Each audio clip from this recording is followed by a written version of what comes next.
সবজি কাটতে গিয়ে আমি আমার আঙুলটাই কেটে ফেললাম। তো সেই দিনটা আমার এত খারাপ গেছে কি বলবো। হ্যালো ফ্রেন্ডস, তো কদিন ধরে ভিডিও করতে পারছি না কারণ আমার শরীর ভীষণ খারাপ, মানে একটার পর একটা বিপদ লেগেই গেছে।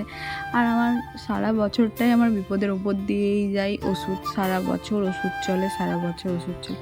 তো এদিকে আমার তো কিছু প্রবলেমের জন্য আমি ওষুধ খেয়ে নিলাম, আর আবার হাতটাও কেটে ফেলেছি।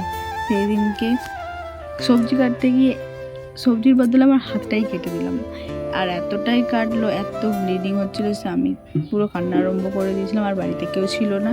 তারপর আমি আমার হাজব্যান্ডকে ফোন করলাম, সে এলো, এসে আমাকে আবার নিয়ে গেল। তো আমি তো খুব ভয় পেয়ে গেছিলাম যে আমার আবার টিচ ফিচ না করে, আমি টিচ খুব ভয় পাই।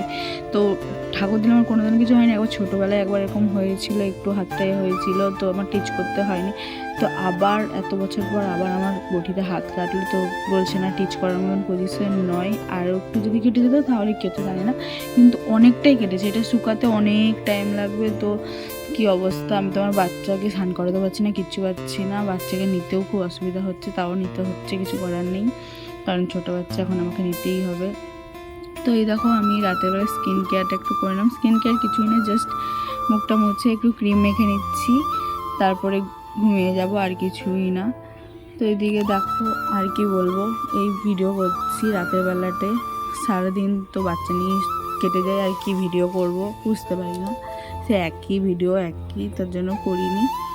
তো এদিকে আমি একটু ভেসলিনও দিয়ে দিলাম ঠোঁটে, ঠোঁটটা এখন এত ফেটে যাচ্ছে কি বলবো, তার জন্য দেখো। তো টাটা, চলো আমি এখন ঘুমিয়ে যাব।